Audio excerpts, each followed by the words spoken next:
योगी आदित्यनाथ जी का डर है, भय है, लॉ एंड ऑर्डर कंट्रोल करने का काम उन्होंने किया है। और समाजवादी पार्टी का तो नारा होता था, समाजवादी पार्टी का नारा खाली प्लॉट हमारा। ये लोग ये इस तरह की बातें कर रहे होते। आज आप देखिए खाली प्लॉट पे कोई कब्जा करके दिखाइए। अगर यूथ अपना पॉलिटिकल करियर देखना चाहे आज इंडिया में, क्या वो आगे तक जा सकते हैं? अभी आप देख रहे होंगे भारतीय जनता युवा मोर्चा के अंदर जो राष्ट्रीय अध्यक्ष है हमारे, वो खुद एक यूथ है। अनुराग ठाकुर जी का मैं एग्जाम्पल लूं, प्रधानमंत्री मोदी जी ने तो नेक्स्ट प्रधानमंत्री कौन होंगे? अमित शाह जी हैं एक तरफ और एक तरफ योगी जी हैं। दोनों नेता को मैं बहुत पसंद करता हूँ, माननीय गृह मंत्री जी को भी, हमारे मुख्यमंत्री जी को भी। लेकिन देश जिसको चाहेगा, मुझे ऐसा उम्मीद है कि सर, अब मैं आपसे कुछ नाम लूंगी आपके सामने। आपकी राय क्या है उन पर्सनालिटीज के बारे में? राहुल गांधी रिसेंटली एक प्रेस कॉन्फ्रेंस में अखिलेश यादव जी ने ये बात बोली है कि उनके ऊपर 7 लाख रुपए का फाइन इम्पोज कर दिया है गाड़ी चलाने का। आप तेज स्पीड में गाड़ी चला रहे हो, आप नेता हो, आप प्रदेश की लीडरशिप कर चुके हो, मुख्यमंत्री रह चुके हो आप प्रदेश के, आप ही ये सब फॉलो नहीं करोगे तो कौन फॉलो करेगा?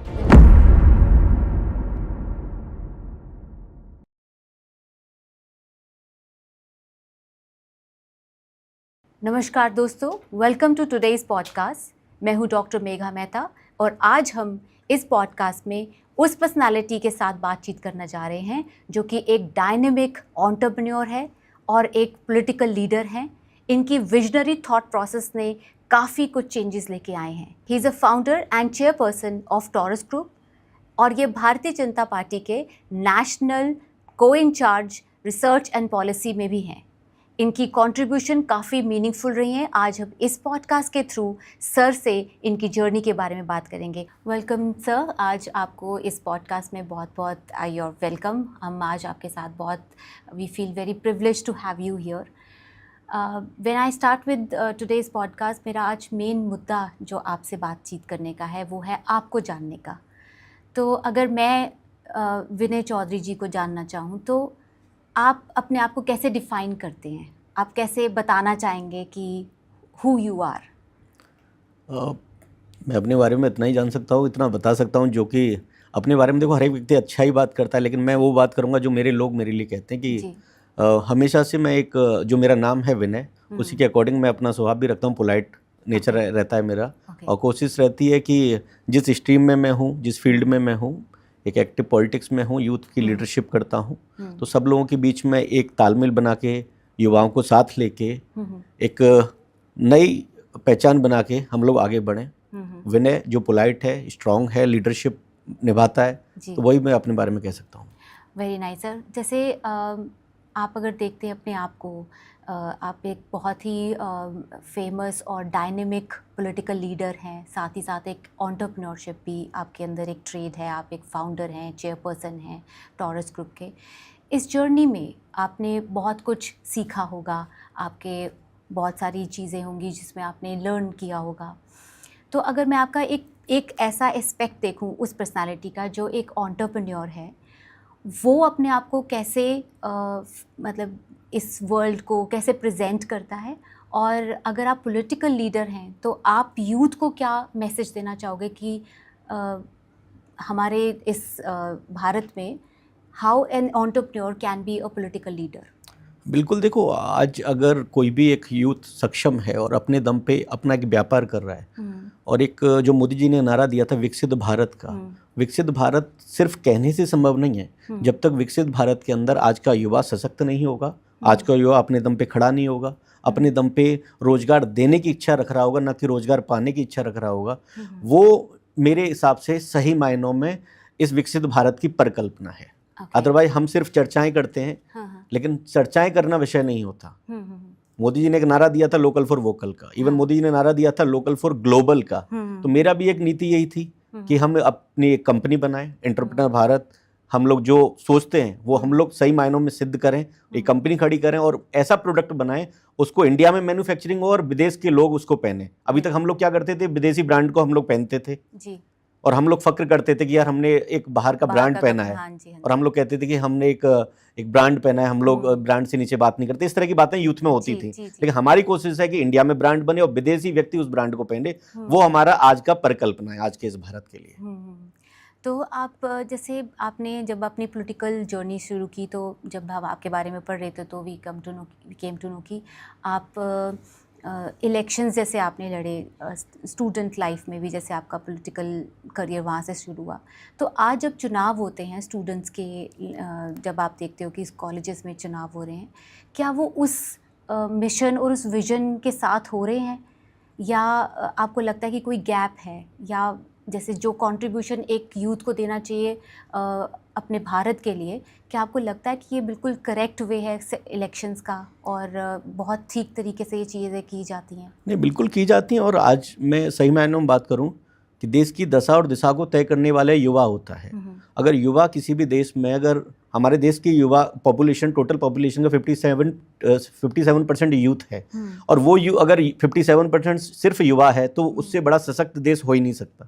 तो हम लोग सौभाग्यशाली हैं। प्रधानमंत्री जी मोदी हमेशा कहते हैं ये युवा देश है, युवा शक्तिशाली देश है।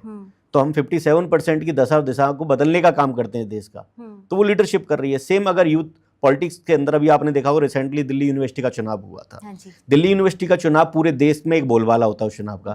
उसके अध्यक्ष का अगर चुन के आते हैं तो पूरे देश की निगाहें उस अध्यक्ष के ऊपर होती हैं। अभी हमारे अखिल भारतीय विद्यार्थी परिषद, जिससे मैं भी बिलोंग करता हूँ, ABVP से, वहाँ से आर्यन मान ने चुनाव जीता है। मैं बधाई भी देना चाहता हूँ आपके इस पॉडकास्ट के माध्यम से कि आर्यन मान हमारे छोटे भाई हैं और उनको बहुत बहुत बधाई। अखिल ABVP के वो अपने स्टूडेंट हैं, छात्र हैं, और ABVP से राजनीति की विचारधारा में आगे बढ़ रहे हैं। तो ये एक अच्छी बात है कि देश हित की बात करते हैं, राष्ट्र हित की बात करते हैं। तो सर, जो जैसे हमारे यूथ जैसे पॉलिटिक्स में इंटरेस्ट लेना चाहते हैं, तो अगर मैं आज देखूं तो संसद तक कितने चेहरे पहुंचे हैं? बहुत कम। मतलब आप अगर देखें तो क्या ये एक, अगर यूथ अपना पॉलिटिकल करियर देखना चाहे आज इंडिया में, तो आपको क्या लगता है कि कितना प्रॉस्परस है ये करियर भी, और कहाँ तक ये जो पॉलिटिकल कैंपेनिंग्स होती हैं, चुनाव होते हैं, क्या वो आगे तक जा सकते हैं? बिल्कुल जा सकते हैं। हमारे देश के अंदर अभी आप देख रहे होंगे भारतीय जनता युवा मोर्चा के अंदर जो राष्ट्रीय अध्यक्ष हैं हमारे, वो खुद एक यूथ हैं। अनुराग ठाकुर जी का मैं एग्जाम्पल लूँ तो ये ऐसे चेहरे हैं जिनको पार्टी ने मौका दिया। तो भारतीय, जो आप रेशियो बता रहे हो 10 से 15% का रेशियो, वो सिर्फ भारतीय जनता पार्टी का रेशियो है जो आप बता रहे हो। जो ओवरऑल रेशियो है भारतीय जनता पार्टी के अंदर, हमेशा युवाओं को आगे बढ़ाने का काम किया जाता है। इवन प्रधानमंत्री मोदी जी ने तो एक लक्ष्य रखा है कि 1 लाख नए युवाओं को पार्टी से जोड़ने का काम, मेन स्ट्रीम की राजनीति में लेके आने का काम है। उन्होंने एक वायदा किया इस देश को कि हम 1 लाख नए युवाओं को जोड़ने का काम करेंगे। और हमारे यहाँ तो युवा मोर्चा काम करता है, अलग से इस विषय पे काम करता है। हमारे अखिल भारतीय विद्यार्थी परिषद ABVP है, जो छात्र संघ है हमारा।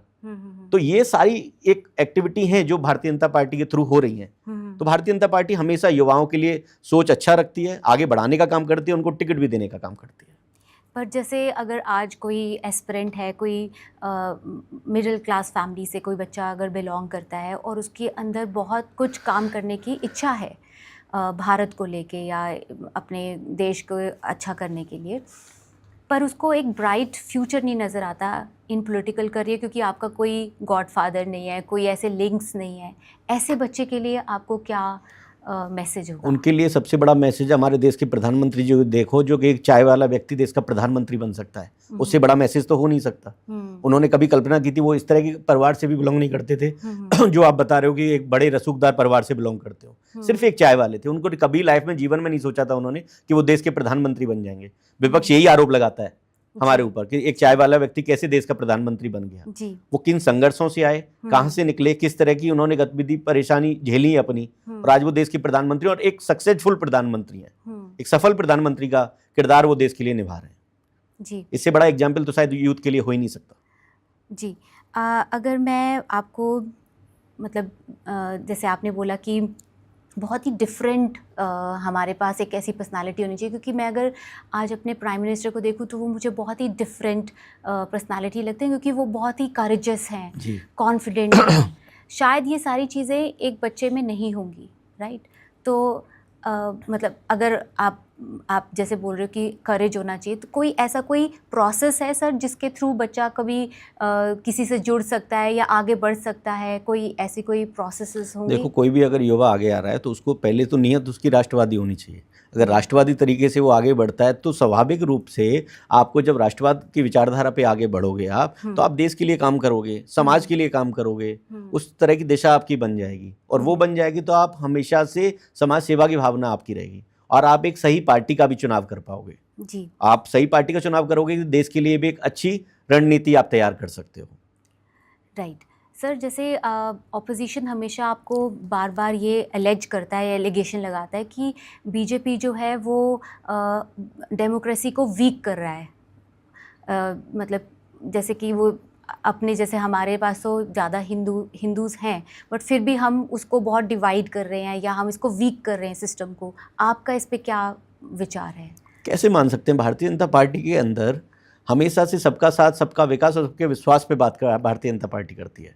हम लोग जब राशन देने का काम करते हैं तो हम ये लोग ये देख के नहीं करते कि हिंदू को जा रहा है, मुस्लिम को जा रहा है। जब राशन देने का काम करते हैं तो राशन दिया जाता है, वो सबको बराबर का हक होता है जी। हम लोग कभी भी जाति से बात नहीं करते। हमारा तो नारा है कि जाति को तोड़ने का और राष्ट्रवाद को जोड़ने का। जो लोग जाति से हमें तोड़ेंगे, हम लोग राष्ट्रवाद से उनको जोड़ेंगे जी। तो ये गलत है। और इवन मैं आपको बताऊं, हमारे देश के राष्ट्रपति डॉक्टर अब्दुल कलाम साहब, उनका चयन हमारे देश के पूर्व प्रधानमंत्री आदरणीय श्री अटल बिहारी वाजपेयी जी के समय पे हुआ है, जो भारतीय जनता पार्टी की सरकार थी। हम लोग राष्ट्रवादी वो थे, उनको हमने राष्ट्रपति बनाया, देश का राष्ट्रपति बनाया, तो भाजपा ही सरकार थी ना, कांग्रेस की सरकार या कोई और सरकार तो नहीं थी। तो आप कैसे कह सकते हो कि हम लोग माइनॉरिटी के लिए काम नहीं करते? इवन माइनॉरिटी के लिए पहले एक बजट पास होता था जो 2,500 करोड़ का बजट होता था 2014 से पहले। आज का वो बजट 7,500 करोड़ का है। तो हमारे बजट बढ़ाने का काम किया ना जी, कम करने का काम तो नहीं किया।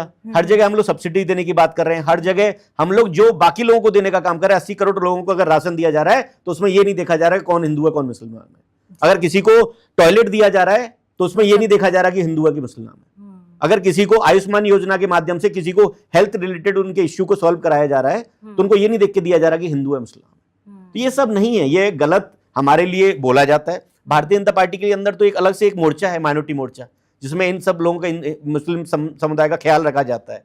और उसके माध्यम से लोग, हमारे कई नेता ऐसे हैं जो आगे बढ़े हैं और देश का लीडरशिप भी उन लोगों ने की है।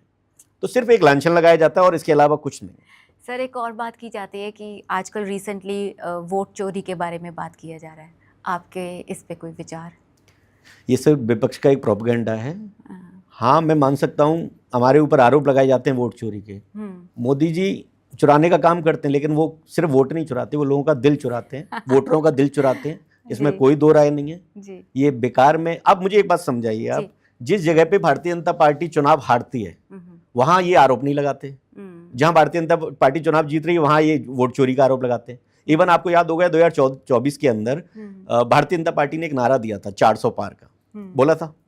जब 400 पार का नारा प्रधानमंत्री भी दे रहे हैं, गृह मंत्री भी दे रहे हैं, पूरे देश के नेता हमारे भाजपा के दे रहे हैं, तो वो चाहेंगे ना कि वोट चोरी के माध्यम से हम लोग 400 पार के लिए नजदीक तो ले आए। लगभग 350 हम सीट ले आते, हमें क्यों बाकी पार्टियों की जरूरत पड़ती? बिल्कुल। आज हमें बाकी पार्टियों की जरूरत पड़ रही है सरकार चलाने के लिए।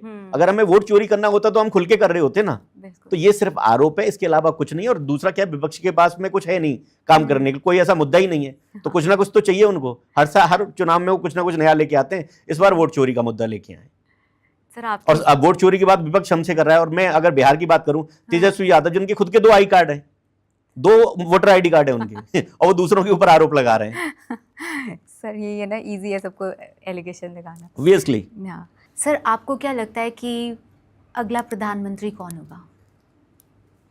देखो, भारतीय जनता पार्टी के अंदर हर एक कार्यकर्ता प्रधानमंत्री का प्रबल दावेदार है।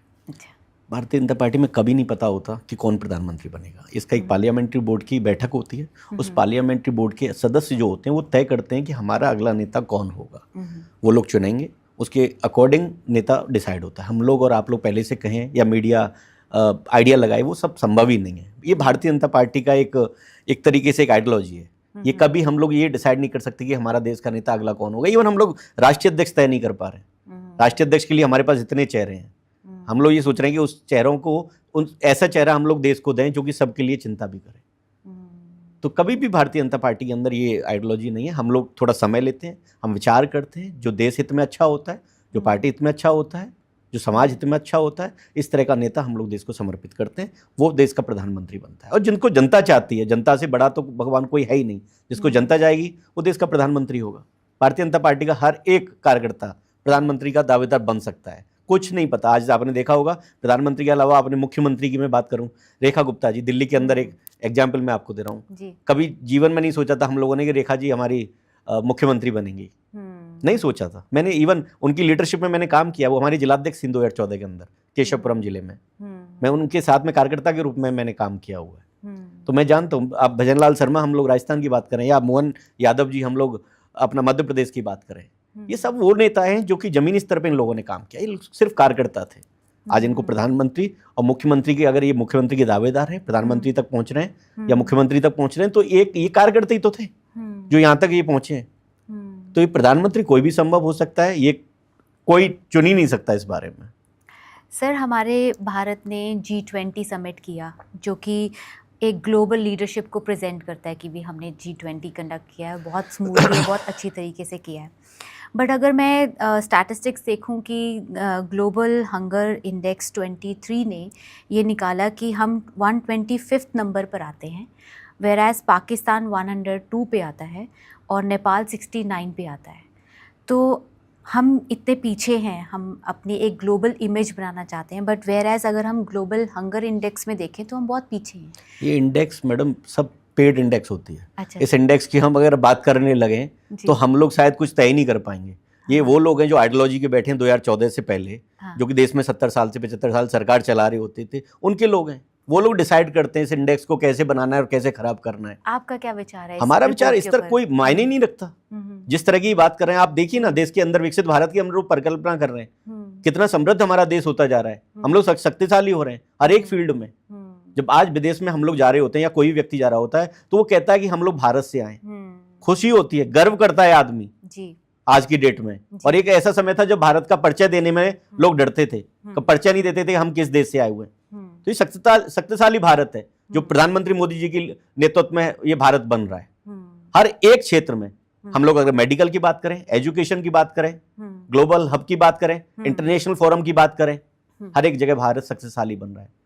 और ये एक नेतृत्व है प्रधानमंत्री मोदी जी का, जिन्होंने एक सोच रखी इस देश को विकसित बनाने के लिए। विकसित भारत की जो परिकल्पना उन्होंने 2047 के अंदर की है, वो परिकल्पना को सिद्ध करने का काम प्रधानमंत्री मोदी जी कर रहे हैं। जी, तो सर, जैसे आप स्पोक पर्सन हैं, जगह जगह जाते हैं, आपके इतने एक्सपीरियंसेस होते हैं, लोगों से मिलते हो, आपको रियल प्रॉब्लम्स, आप उसके ऊपर काम करते हो, आपको क्या लगता है कि 2047 में हम कहाँ होंगे? हमारा विकसित भारत का जो सपना है वो कितना आपको लगता है उस पैरामीटर में हम फुलफिल हो पाएंगे? बिल्कुल सफल होगा। समृद्ध भारत की जो परिकल्पना देखी है वो 100% कंप्लीट होगी। जो एक सपना प्रधानमंत्री मोदी जी ने देखा है, हम जान सकते हैं कि शायद प्रधानमंत्री मोदी जी उस समय तक रहे ना रहे, देश के गृह मंत्री जी उस समय तक रहे या ना रहे, या और कोई नेता रहे ना रहे, लेकिन उन्होंने एक सपना देखा है। किस बलबूते पे? हम जैसे युवाओं के बलबूते पे, आप जैसे युवाओं के बलबूते पे, जो आज का युवा है उनके बलबूते पे उनको एक सपना दिखाने का काम कर रहे हैं। उस सपने के साथ साथ उस सपने के अंदर एक भागीदारी, महत्वपूर्ण मेहनत करके आगे बढ़ के उनको सिखाया जा रहा है, समझाया जा रहा है कि आपको देश को कैसे प्रबल बनाना है, ताकतवर बनाना है, शक्तिशाली बनाना है, बोल्ड बनाना है और विकसित बनाना है। वो परिकल्पना कर रहे हैं और धीरे धीरे वो 100% पूरी होगी। मेरी शुभकामनाएं, और मैं प्रे भी करूंगा भगवान से कि वो हम लोग उस 2047 के अंदर उस भारत को देखें। आपने जैसे शुरुआत में हमें ये बात बताई कि आप एक विकसित भारत को देखने के लिए बहुत सारे ऐसे मतलब बिजनेस माइंडसेट को बच्चों के अंदर लाना चाहेंगे, राइट? तो एक एंटरप्रेन्योरल का जो जर्नी होता है, हमारे इंडियंस का सबसे बड़ा प्रॉब्लम ये है कि हम फियर मेंटालिटी में रहते हैं। हमें डर लगता है कि कोई नई चीज़ करने में, स्पेशली मिडिल क्लास फैमिली का जो पेरेंट होता है वो ये चाहेगा कि बच्चा एक प्लेसमेंट ले और नौकरी करे और कॉर्पोरेट जॉब करे और 9 to 5 का जॉब करे।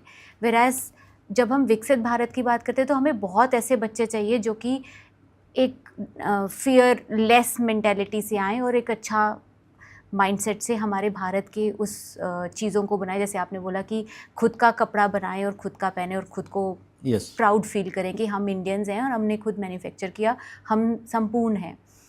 ऐसी चीज़ में आपको क्या लगता है कि कहाँ काम करना चाहिए? क्या एजुकेशन में काम करना चाहिए या किसी और फील्ड में आपको लगता है कि हमें अभी बहुत वर्क करना चाहिए? देखो, सरकार काम कर रही है। रोजगार से बड़ा तो कोई मुझे नहीं लगता कोई चुनौती देश के लिए होनी चाहिए और हमेशा हमें रोजगार पे ध्यान देना चाहिए, क्योंकि अगर किसी घर में अगर रोजगार से वंचित वो घर है तो कहीं ना कहीं उनके लिए समस्या है। अगर रोजगार घर में 4 होंगे, 4 सदस्य होंगे, 4 ही रोजगार होंगे, तो शायद वो घर और अच्छा आगे बढ़ रहा होगा। और प्रधानमंत्री जी भी उसी दिशा में काम कर रहे हैं। आप देखिए, मुद्रा योजना के माध्यम से 10 लाख रुपए तक का लोन दिया जा रहा है बिना किसी आईडी प्रूफ के। आज से पहले शायद किसी सरकार ने ये सब नहीं किया है।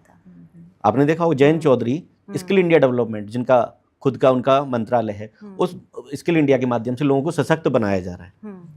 आप समझ सकते हैं। जी सर, जैसे आपने बताया कि विकसित भारत के लिए पहले आपने हमसे बात करी कि एंटरप्रेन्योरशिप के ऊपर आपने बोला कि खुद का कपड़ा बनाए और खुद का पहने तो हम विकसित भारत, हम संपूर्ण भारत की तरफ जाएं। पर जब इस सिनेरियो को अगर हम इंट्रोस्पेक्ट करें तो आप देखोगे कि मिडिल क्लास फैमिली का जो बच्चा होता है वो बहुत डरता है, उसकी फियर मेंटेलिटी है कि वो स्टार्टअप कल्चर को इंक्यूबेट नहीं कर पाता, क्योंकि उसके पेरेंट्स की मेंटेलिटी है कि वो जॉब करे। और हम ये चीज़ करने में थोड़ा सा घबराते हैं। हम इंडियंस को सेफ़ जोन में रहने की शायद आदत हो गई है। इसमें जैसे आपका भी कुछ एक्सपीरियंस है, क्योंकि आप खुद भी एक एंटरप्रेन्योर हो, आपको क्या लगता है कि किस क्षेत्र पे हमें काम करना चाहिए और कहाँ कमी रह रही है जिससे कि हम इसको और बेहतर कर सकते हैं? नहीं, देखो, सरकार इसके लिए हमेशा काम कर रही है। सरकार ने मुद्रा योजना के माध्यम से 10 लाख तक का एक राशि देने का काम किया, जितने हमारे स्टार्टअप आए। इवन उत्तर प्रदेश सरकार 5 लाख तक का सहायता राशि इन सबके लिए दे रही है। अगर आप ये समझिए, अगर कोई मिडिल क्लास परिवार है, अगर उनको इस तरह की अगर राशि मिल रही है और अपना स्टार्टअप खड़ा कर रहे हैं, तो वो भी एक तरीके से भागीदारी दिखा रहे हैं इस देश को आगे बढ़ाने के लिए। तो उनको डरने की जरूरत नहीं है। वो एक समय गया जो एक समय था कि लोग मदद नहीं करते, सरकार मदद नहीं करती थी उनकी। आज के टाइम पे सरकार मदद कर रही है, स्किल इंडिया के माध्यम से, स्टार्टअप के माध्यम से, मुद्रा योजना के माध्यम से। सरकार का काम है कि सरकार आपको सशक्त बनाने का काम कर रही है। सरकार कह रही है सिर्फ नौकरी आप लेने वाले मत बनिए, नौकरी देने वाले बनिए। आप इस तरह के स्टार्टअप को खड़ा कीजिए। आप देख रहे होंगे योगी जी हमारे उत्तर प्रदेश के अंदर, महाराज जी ने स्वागत किया स्टार्टअप वालों का कि आप आइए अपना स्टार्टअप खड़ा कीजिए। और मैं इस पॉडकास्ट के माध्यम से कहना भी चाहता हूं आज के इन युवाओं को कि आपको अपनी पूरी जानकारी कीजिए। आप इंटरनेट पे जाइए, वहां सारी पता कीजिए स्टार्टअप के लिए क्या क्या सरकार सहायता कर रही है, और उसके माध्यम से आप अपना स्टार्टअप खड़ा करने का काम कीजिए। जी, तो मतलब यही बात जब आपने इतनी कन्विक्शन से बोली है, तो मुझे लगता है कि हमें एजुकेशन में भी काफ़ी 100% काफ़ी कंट्रीब्यूशन करना चाहिए और रेवोल्यूशन लेके आना चाहिए। बिल्कुल, एजुकेशन के अंदर अगर हम लोग रेवोल्यूशन नहीं लाएंगे तो हम लोग शायद आगे नहीं बढ़ सकते इस देश के अंदर। हम जब अगर हमारा देश शिक्षित नहीं होगा तो हम लोग शायद बेहतर अपना देश नहीं बना सकते। तो एजुकेशन पे हमें विशेषकर ध्यान रखना पड़ेगा और काम करना पड़ेगा। सर, एक आपका पर्सनल ओपिनियन लेना चाहेंगे हम कि अगर आपको लगे कि नेक्स्ट प्रधानमंत्री कौन होंगे, तो अगर अमित शाह जी हैं एक तरफ और एक तरफ योगी जी हैं, आप किनको? मेरा जवाब वही था जो आपको दिया था मैंने, कि भारतीय जनता पार्टी के अंदर एक कार्य प्रणाली है हमारी, जो कि पार्लियामेंट्री बोर्ड की बैठक है, वो तय करती है जी। और आप अगर व्यक्तिगत मेरी इच्छा आप चाहोगे कि मैं अकॉर्डिंग टू मी कि देश के प्रधानमंत्री अगले कौन होने चाहिए, तो दोनों नेता मेरे प्रिय हैं। दोनों नेता को मैं बहुत पसंद करता हूँ, माननीय गृह मंत्री जी को भी, हमारे मुख्यमंत्री जी को भी। लेकिन देश जिसको चाहेगा, मुझे ऐसा उम्मीद है कि शायद महाराज जी के लिए देश ज़्यादा समर्पित है, महाराज जी को चाहता है देश का अगला प्रधानमंत्री। जी, आपने बहुत सही कहा। लोग बहुत ही उनको बुलडोज़र बाबा से भी जाने जाते हैं। आप अगर आपको कुछ एक लाइन बोलनी पड़े तो मैं आपसे एक वन वर्ड, मैं एक चीज़ और इसमें ऐड ऑन करना चाहूँगा, अब वो इसमें ऐड कर लेना। देखो, उत्तर प्रदेश के अंदर, मैं महाराज जी का नाम क्यों लिया मैंने, उत्तर प्रदेश के अंदर 2017 के बाद में लॉ एंड ऑर्डर के अंदर कितना बड़ा बदलाव आया है। हम लोगों ने कभी कल्पना नहीं की थी 2017 से पहले कि हम उत्तर प्रदेश की बात करें। तब एक समय ऐसा था जब व्यापारी दुकान बढ़ा के अपने घर के लिए जा रहा होता था ना, तो उनकी वाइफ चिंता कर रही होती थी कि मेरे हस्बैंड का कहीं थैला तो नहीं छीन लिया जाएगा। जब बच्चा पढ़ के स्कूल से घर की तरफ आ रहा होता तो माँ चिंता करती मेरे बच्चे को कहीं अगवा तो नहीं कर लिया जाएगा। ये मनोदशा थी लोगों की, ये डर था। वो डर को कंट्रोल करने का काम माननीय महाराज जी ने किया है। लॉ एंड ऑर्डर कंट्रोल करने का काम, उनसे सर्वश्रेष्ठ मुख्यमंत्री भारत का अभी तक नहीं हुए हैं और ना होंगे। इसलिए शायद मैंने महाराज जी का नाम लिया कि अगला हो सकता है कि देश की लीडरशिप महाराज जी करें, और हम लोग सौभाग्यशाली होंगे कि हमें इस तरह का नेता मिलेगा और इस तरह का हमें लीडरशिप करने वाले देश के बिल्कुल सर, प्रधानमंत्री आदरणीय मुख्यमंत्री योगी आदित्यनाथ जी मिलेंगे। बिल्कुल सही कहा आपने। पहले की दशा ये थी कि पहले हर एक स्टेट के अंदर, हर एक जिले के अंदर वन डिस्ट्रिक्ट वन माफिया का काम होता था, लेकिन अब योगी आदित्यनाथ जी के नेतृत्व में वन डिस्ट्रिक्ट वन प्रोडक्ट का काम हो रहा है। रोजगारों को बढ़ाने का काम कर रहे हैं, उद्यमियों को बढ़ाने का काम कर रहे हैं। और समाजवादी पार्टी का तो नारा होता था कि खाली प्लॉट, समाजवादी पार्टी का नारा खाली प्लॉट हमारा। ये लोग ये इस तरह की बातें कर रहे होते थे। आज आप देखिए, खाली प्लॉट पे कोई कब्जा करके दिखाइए। योगी आदित्यनाथ जी का डर है, भय है, लॉ एंड ऑर्डर कंट्रोल करने का काम उन्होंने किया है। बिल्कुल सही कहा आपने सर। जो उत्तर प्रदेश को चला सकता है, मैं निश्चित तौर पे कह रहा हूँ, वो देश को भी अच्छे ढंग से चला सकता है। बिल्कुल सही कहा आपने। एक लीडर के ऊपर बहुत ही निर्भर करता है कि, और मुझे लगता है कि हम एज एन इंडियंस को बहुत ज़्यादा कॉन्फिडेंस आता है कि हमारा लीडर बहुत स्ट्रॉन्ग है, कॉन्फिडेंट है, और हम कहीं भी जाते हैं तो हमें बहुत गर्व फील होता है कि हाँ, we are Indians. Uttar Pradesh ने कौन कौन से दिन नहीं देखे हैं। पहले आपको याद होगा, कभी भैंस चोरी का वाकया होता था, कभी टोंटी चोरी का वाकया होता था। आज आप देखिए ना कि टोंटी चोर अपने बाथरूम में बैठे हैं और भैंस चोर अपने जेल में बैठे हुए हैं। बिल्कुल सही कहा आपने सर। ऑलराइट सर, जैसे आप एक बिजनेसमैन हैं, आपका टॉरस ग्रुप है, आप थोड़ा बता सकते हैं कि इस ग्रुप में आप क्या क्या इसकी डाइवर्सिफिकेशन है, किन किन प्रोडक्ट्स में आप डील करते हो, कैसे आपका ये बिज़नेस जो आप करते हैं ये कितना एक्सपेंशन हुआ है इसका, और क्या लर्निंग रही है इस सब में? बिल्कुल, देखो मैं आपको बताऊं, हम लोग जब कोरोना काल में थे तो मोदी जी ने एक नारा दिया था लोकल फॉर वोकल का। और उन्होंने एक स्वतंत्र भारत का नारा दिया था कि आप अपने देश का कुछ इस तरह के प्रोडक्ट को बनाइए जो कि बाहर की कंट्री भी उस प्रोडक्ट को यूज करे। उसी सोच से मैंने अपना ये ब्रांड टॉरस को खड़ा किया। हम लोग टॉरस के अंदर टेक्सटाइल में डील करते हैं, टेक्सटाइल इंडस्ट्री में है। इसके अलावा जो टॉरस के अंदर हम लोग अभी बहुत जल्दी मैं बताने जा रहा हूँ, हम लोग एक परफ्यूम भी लॉन्च करने जा रहे हैं। वेरी सून हम लोग ये सब आपके सामने होगा। और टॉरस, इसके अलावा हम लोग फिल्म प्रोडक्शंस हाउस में हैं, टॉरस रियल एस्टेट में भी हैं, टॉरस ट्रेडिंग में हैं।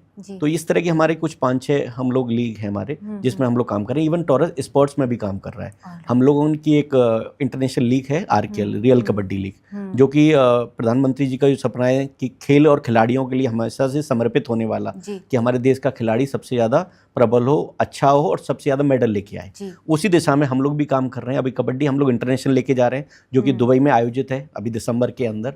और ये पहला कबड्डी होगा कि कबड्डी को अभी तक रिप्रेजेंट किसी और कंट्री ने नहीं किया है। हम लोग रिप्रेजेंट कर रहे हैं अलग कंट्री में जाके। वो प्लेटफॉर्म है RKL रियल कबड्डी लीग के माध्यम से। तो हमारा एक टॉरस ग्रुप है जो इन सब को लेके काम करता है। तो सर, जैसे आप एक एंटरप्रेन्योर हैं, उनके साथ आपका, उन लीडर्स के साथ, बिजनेसमैन लोगों के साथ आपका उठना बैठना है, साथ ही आप एक पॉलिटिकल छवि लेके चलते हैं, आप काम करते हैं, आपका उनके साथ उठना बैठना है। इन दोनों चीज़ों में सर कैसे ये आप कोऑर्डिनेट करते हो, और क्या ऐसी चीज़ होनी चाहिए जो आपको लगता है कि मिसिंग है, या इसमें क्या तालमेल है दोनों में? क्या बिजनेस के बगैर पॉलिटिकल करियर नहीं है, या पॉलिटिक्स है तो बिजनेस है? कैसे ये इसमें कैसे आप झेलते हो? बिल्कुल, ये चैलेंजिंग है मेरे लिए। और जब मैं खुद से भी ये सब सोचता हूँ, पूछता हूँ, मेरे से कई लोग ये सब सवाल करते हैं कि आप ये सारे आप कैसे मैनेज करते हो, पॉलिटिक्स को भी, बिजनेस को भी, और बाकी आप सोशल कॉज को भी आप ध्यान रखते हो। तो मेरे लिए बिल्कुल चैलेंजिंग है, मैं परेशान रहता हूँ इन चीज़ों के लिए। लेकिन जब मुझे अच्छे लोग मिलते हैं, मेरी सपोर्ट के लिए मेरी टीम होती है, मेरा परिवार होता है, जब सब लोग मेरे साथ सामंजस्य बिठा के काम कर रहे होते हैं, तो वो आसानी से चीज़ें हो जाती हैं। जैसे बिजनेस होता है ना सर, जैसे बिजनेस होता है सेल्फ सेंटर्ड, मुझे प्रॉफिट्स लेके आनी है। अब वही चीज़ अब आपको देना भी है कि आप पॉलिटिकल चीज़ करते हो, तो पॉलिटिकल करियर है तो आप सोचते हो समाज की कैसे सेवा की जाए और उनकी प्रॉब्लम्स को कैसे दूर की जाए। ये दोनों डिफरेंट नहीं है थोड़े? नहीं, बिल्कुल डिफरेंट नहीं है। मैं तो ये कहूँगा आज के यूथ को इस तरह से भागीदारी निभानी चाहिए। अगर वो कहीं पॉलिटिक्स में है और अगर वो स्टार्टअप के माध्यम से अपना खुद का एक आयाम खड़ा कर रहा है, तो एक अच्छी बात है, क्योंकि हम लोग अब इंडिपेंडेंट, हम लोग अपना डिपेंड नहीं है पॉलिटिक्स के ऊपर कि हमें यहाँ से पैसा कमाएं। हम लोग पहले एक नेता होते थे जो इस तरह की विचारधारा रखते थे कि उनको पॉलिटिक्स से ही पैसा कमाना होता था। जब हम लोग अपना ही रोजगार बना रहे हैं तो हमें जरूरत ही नहीं है। हम लोग राष्ट्र सेवा के लिए, देश सेवा के लिए, समाज सेवा के लिए पॉलिटिक्स कर रहे हैं, ना कि अपने लिए। अपने लिए तो हमारे पास अपना व्यापार है। इसलिए मैं युवाओं को भी कहना चाहता हूं कि अगर राजनीति में आ रहे हो तो अपने आप को पहले सशक्त करो, अपने व्यापार को मजबूत करो, अपनी जॉब को मजबूत करो, अपने घर को मजबूत पहले करो, तब जाके पॉलिटिक्स में आओ। हाँ, क्योंकि सेवा जो है वो आपका अर्निंग्स नहीं हो सकती। बिल्कुल नहीं हो सकती जी। जब तक हम अपने परिवार को मजबूत नहीं करेंगे तब तक हम समाज को कैसे मजबूत करेंगे। बिल्कुल। हम सेवा करने का काम तभी करेंगे ना, पहले हमारे अंदर इच्छा होनी चाहिए ये सब की। तो मेरी कोशिश ये है, और इस आपको इस इंटरव्यू के माध्यम से मैं कहना भी चाहूंगा यूथ को, क्योंकि मैं देख रहा हूं आज के टाइम पे यूथ काफी डाइवर्ट हो रहा है पॉलिटिक्स के लिए, लेकिन उनको ये समझना पड़ेगा कि जब तक आप खुद मजबूत नहीं रहोगे, अपने आप को मजबूत नहीं करोगे, अदरवाइज आपका अपना देश मजबूत कर पाओगे ना समाज मजबूत कर पाओगे। और जैसे आप इतना इंटरनेशनल ट्रिप्स लेते हैं सर, आप बिजनेस के पॉइंट ऑफ व्यू से भी जाते हैं और कई बार पॉलिटिकल नेचर से भी जाते होंगे, तो आपने दुबई और काफ़ी ऐसे जो डेवलप्ड हैं, आप ऐसी कंट्रीज़ में जाके क्या डिफरेंस आपको नज़र आता है और आपको लगता है कि नहीं ये रेप्लिका होना चाहिए, ऐसी चीज़ें आनी चाहिए इंडिया में? बिल्कुल है, मैं तो एक सबसे बड़ा कहूँगा रूल रेगुलेशन। जो बाकी कंट्रीज़ के अंदर हम लोग रूल रेगुलेशन देखते हैं वो वहाँ के आम जनमानस फॉलो करता है, हमारे यहाँ वो सब नहीं है। हमारे यहाँ अगर थोड़ा सा भी हम लोग अगर सब, आपने देखा होगा अभी गडकरी साहब ने जब कोई अगर रेड लाइन क्रॉस कर रहा होता था या कोई अपना बेल्ट पहन के नहीं बैठा हुआ, अगर या कोई भी अगर गलती कर रहा है रोड पर गाड़ी चलाते समय, तो ट्रैफिक रूल्स को फॉलो नहीं कर रहा है तो उनके ऊपर फाइन लगा दिया था 5 से 10 हजार का। तो हमारा विपक्ष चिल्लाने लग गया था इतना फाइन क्यों लगा रहे हैं। आदरणीय गडकरी साहब का कहना है फाइन में इसलिए लगा रहा हूं क्योंकि लोग डरें। सेम विदेश में भी यही हो रहा है, हम लोग इतनी कंट्रियों में जाते हैं वहां इस तरह के फाइन होते हैं, 1.5-2 लाख 5 लाख का फाइन है, आदमी करेगा ही नहीं, वो डरेगा। हम लोग डरते हैं कि यार ये ऐसा गलती हमसे ना हो जाए, क्योंकि एक बार अगर आपने फाइन कर दिया तो लाइफ में आप दोबारा फाइन नहीं करोगे, आपका डीएल भी जब्त हो जाता है वहां पर। लेकिन हमारे यहाँ अगर थोड़ा सा भी हम कुछ करने पे आते हैं, सरकार कुछ अच्छा काम करने की सोचती है, विपक्ष हल्ला करने लग जाता है। तो समस्या ये है, मैं कोशिश कर, हाँ हमारी कोशिश है कि इस देश के अंदर इस तरह के बदलाव आना चाहिए कि रूल रेगुलेशन को आम जनमानस को फॉलो करना चाहिए। बिल्कुल, और सिविक सेंस को भी इनकॉर्पोरेट करना 100%। सर जैसे आपने भी फ़ाइन के बारे में बात करा है कि फॉरेन कंट्रीज़ में फ़ाइन इम्पोज कर देते हैं अगर कोई भी गलती करता है तो हालांकि अभी आप देखोगे कि रिसेंटली एक प्रेस कॉन्फ्रेंस में अखिलेश यादव जी ने ये बात बोली है कि उनके ऊपर 7 लाख रुपए का फ़ाइन इम्पोज कर दिया है गाड़ी चलाने का। आप इस पर क्या कहेंगे? बिल्कुल होना भी चाहिए ना, ये सरकार का काम है। देखो सरकार पारदर्शी रूप से काम कर रही है, सरकार ना नेता देख रही है, ना अभिनेता देख रही है, ना जनता देख रही है, ना कोई व्यापारी देख रही है। सरकार को अपना काम करना है। सरकार चाहती है कि देश को अच्छी सुविधाएं मिले, लेकिन सुविधाएं मिलने के लिए देश को सही नीयत से काम भी करना पड़ेगा, और सिर्फ सरकार काम नहीं करेगी, आम जनमानस को भी करना पड़ेगा। अगर अखिलेश यादव को कोई चीज सिखाई गई है तो उनको समझना चाहिए, शायद वो आगे अब गलती ना करें, उनको सीख मिलनी चाहिए। बिल्कुल सही कहा आपने सर। तो ये तो अच्छी बात है ना अगर उनके ऊपर फाइन लगाया गया है, और उनको सोचना चाहिए कि अगर देखो सपोज करो आप वो गाड़ी चला रहे थे उस समय जब फाइन लगाया उनका, तो सरकार उनकी चिंता कर रही है। आप तेज स्पीड में गाड़ी चला रहे हो और आपकी खुद की हानि हो सकती है, आपको दिक्कत हो सकती है, आपका एक्सीडेंट हो सकता है, या आपके माध्यम से किसी और का एक्सीडेंट हो सकता है, इसलिए फाइन लगाया गया कि शायद आप अगली बार कोई गलती ना करें। एक्सप्रेस वे पे गाड़ी तरीके से चलानी चाहिए ना। और आप भी शायद नहीं, आप नेता हो, आप प्रदेश की लीडरशिप कर चुके हो, मुख्यमंत्री रह चुके हो आप प्रदेश के, आप ही ये सब फॉलो नहीं करोगे तो कौन फॉलो करेगा? और आप भी अब इसी पे बखेड़ा खड़ा करोगे तो कैसे चलेगा? एक तरफ आप कहते हो हमारा देश की सड़कें हमारी ऑस्ट्रेलिया जैसी हो जाए, अमेरिका जैसी हो जाए, दुबई जैसी हो जाए, तो उनको रूल रेगुलेशन फॉलो तो आप ही को करने पड़ेंगे ना। बिल्कुल। और आप ही नहीं करोगे तो कैसी चिंता होगी? आप नहीं करोगे तो आपके बाकी समाजवादी मित्र कैसे करेंगे? आपकी पार्टी के लोग वैसे कैसे करेंगे? बिल्कुल, तो चिंता तो अखिलेश जी आप ही को करनी पड़ेगी। बिल्कुल सही कहा आपने सर। अब मैं आपसे एक आखिरी सवाल करेंगे सर आपसे। सर अब मैं आपसे कुछ नाम लूँगी आपके सामने, आपने आपकी राय क्या है उनके उन पर्सनालिटीज़ के बारे में, आपने सिर्फ एक वर्ड में मुझे एक्सप्लेन करना है। ओके, ठीक है जी। नरेंद्र मोदी जी। नरेंद्र मोदी जी को मैं देश का युग पुरुष कहना चाहूँगा। वो देश के युग पुरुष की भांति उन्होंने काम किया है और देश को एक अच्छी लीडरशिप दी है, देश के अंदर एक ऐसा बदलाव किया है तो जो शायद आज से पहले संभव नहीं था। योगी आदित्यनाथ जी, मैं उनको निर्भीक कहूँगा, बोल्ड कहूँगा, और जो इस प्रदेश के लिए, उत्तर प्रदेश जैसे प्रदेश के लिए बहुत ज़रूरी मुख्यमंत्री हैं, जो उन्होंने अपने फैसलों से लॉ एंड ऑर्डर को कंट्रोल करने का काम किया है, अपने डिसीजन को एक अच्छे रूप में लेने का काम किया है, समाज हित के लिए, देश हित के लिए और प्रदेश हित के लिए। अमित शाह जी। अमित शाह जी हमारे जो मैं कहना चाहूँगा इवन पूरा देश कहता है उनको चाणक्य की भूमिका में उनको देखता है, रणनीतिकार की भूमिका में उनको देखता है, और हम लोग सौभाग्यशाली हैं कि आदरणीय अमित शाह जी की लीडरशिप में हमने काम किया है। अमित शाह जी ही ऐसे एक व्यक्ति थे जो राष्ट्रीय अध्यक्ष रह चुके थे, जिनके नेतृत्व में पार्टी ने सबसे ज़्यादा सदस्य बनाने का काम किया है। Okay sir, Jawaharlal Nehru ji. जवाहरलाल नेहरू जी को मैं यही कह सकता हूँ कि वो मौके का फ़ायदा उठाने वाले व्यक्ति थे। प्रधानमंत्री के बनने की किसी और की तैयारी चल रही थी, कल्पना चल रही थी देश के लिए, लेकिन वो जिस तरीके से उन्होंने प्रधानमंत्री का दावेदार बने और लास्ट अंतिम मौके पर उन्होंने प्रधानमंत्री बने, तो मैं बस यही कहूँगा ये मौके का फ़ायदा उठाने वाले व्यक्ति थे। Rahul Gandhi big confuse person. और एक और कहूँगा कि राहुल गांधी जैसा व्यक्ति जो कि देश का सबसे बड़ा असफल नेता है, चांदी की चम्मच लेके पैदा हुए थे जिस घर में वो थे, वो चाहते तो देश के प्रधानमंत्री बनते, मुख्यमंत्री बनते और एक देश को एक अच्छी लीडरशिप लेके जा रहे होते, लेकिन उन्होंने वो सब चिंता नहीं की। जब देश के अंदर यहाँ विपदा थी, पंजाब के अंदर आज विपदा थी, और वो कहाँ थे? अभी बाहर छुट्टियां मना रहे थे। हमेशा ये देखते हो आप, रेगुलर उनको देखते होंगे, कभी देश की चिंता उन्होंने की नहीं है। तो मैं तो बस यही कहूँगा, इतने बड़े घर में पैदा होने के बाद, मुंह में चांदी की चम्मच लेके पैदा होने के बाद, वो एक अच्छा एक नेता नहीं बन पाए देश के लिए, तो असफल नेता ही कहूँगा मैं उनको। अरविंद केजरीवाल को मैं धरना पुरुष कहना चाहूँगा। धरने में सबसे ज़्यादा माहिर थे। हमेशा बोलते थे कि सरकार हमें काम नहीं करने देती, कभी एलजी साहब काम नहीं करने देते, कभी मुख्यमंत्री काम नहीं करने देते, कभी कोई और नेता काम नहीं करने देते। कुछ समय कहने लगे कि हमारे लोग काम नहीं करने दे रहे। तो ये तो वो एक हमेशा धरना देने का काम करते थे, कहीं भी जाते थे धरना देने लग जाते थे। तो एक धरनाधारी मैं उनको कहूँगा, सिर्फ धरने के अलावा उनके पास और कुछ था ही नहीं। डोनाल्ड ट्रंप को मैं ट्विटर का मुखिया कहना चाहूँगा। ट्वीट के अलावा वो कुछ नहीं करते, दूसरे देशों की लड़ाई में बीच में आ जाते हैं और मुखिया बनने का काम करते हैं, सरपंच बनने का काम करते हैं। सिर्फ ट्विटर के पर सरपंच होने के अलावा उनके पास और कुछ नहीं है, बस ट्विटर किंग मैं कहना चाहूँगा उनको। बहुत अच्छा किया सर, मुझे बहुत अच्छा लगा आज आपसे बात करके। मुझे बहुत अच्छा लगा और बहुत मीनिंगफुल कॉन्वर्सेशन रही है। मुझे लगता है कि आने वाले सालों में we see you in a very good leadership position. मैं चाहूँगी कि मैं आपको और अच्छे तरीके। Thank you ma'am, thank you so much, thank you.